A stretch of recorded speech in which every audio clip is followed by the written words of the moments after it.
It all started with 6 people and a big stack of papers. We dug into the papers and we knew, after a few days, what we got ourselves into. So we thought, where do students and staff think the budget goes? I think it goes to a lot of repairs and keeping the school up in shape. Some of the new vehicles we get each year. Let's say, things that the kids need, like books or something. Spice.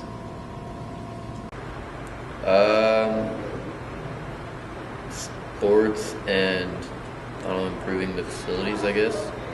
Do you know where it goes?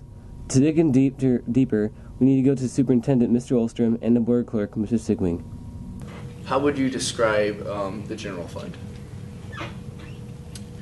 Well, the general fund in budget in a school system like this is money that is raised from tax dollars, but it's also subsidized by the state of Kansas. Mm-hmm. Okay, there's a minimum tax that's collected on every household, on a house, or there's just general taxes. They all go to the state. The state figures out a percentage of what your district can get for state aid, and then that's just money we get back to spend throughout the district.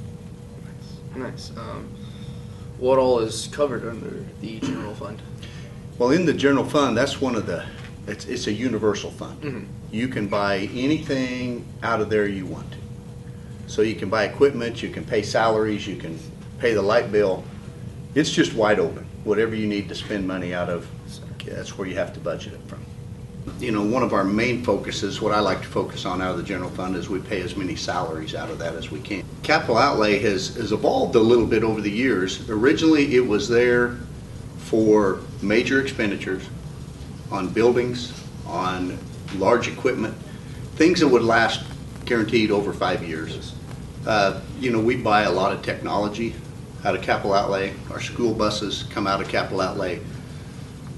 They've changed a little bit too, that you can pay some salaries out of there for maintenance and custodial. We don't do that.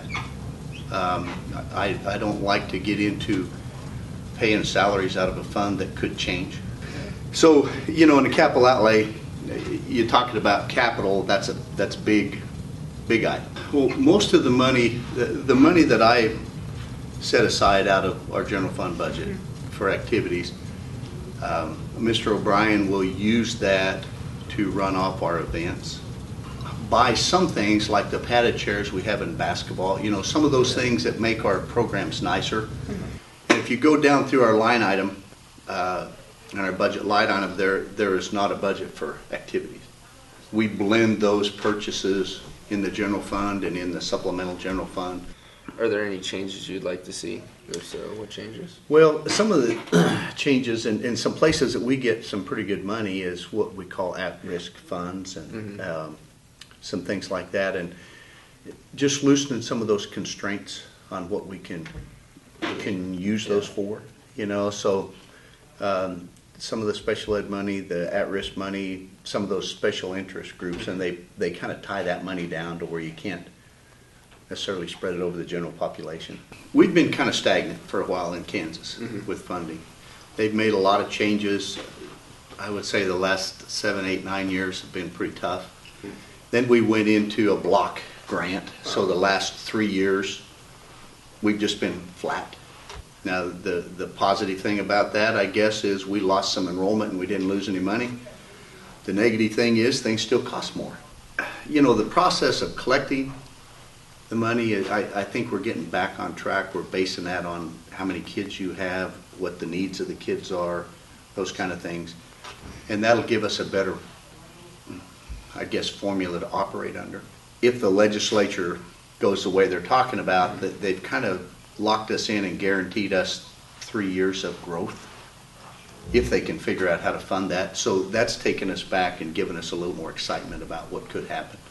After our findings, we decided to talk to students to see what they thought about them. Yeah, I'd have to say that I would agree with this way we're spending money. Since most of it's going towards teacher salaries, I'd have to agree with it. So that's how much we pay the teachers, right? Yeah. Looks like a lot on a chart, but I mean, if you really think about it, it's not that much for all the work that teachers do. I mean, I mean, the money distributes kind of the way I would expect with them having to employ so many people in terms of the teachers and pairs and stuff. So, I mean, to be honest, I don't know how much differently you can really do it. Now, what do you do when you want to find out more about the budget?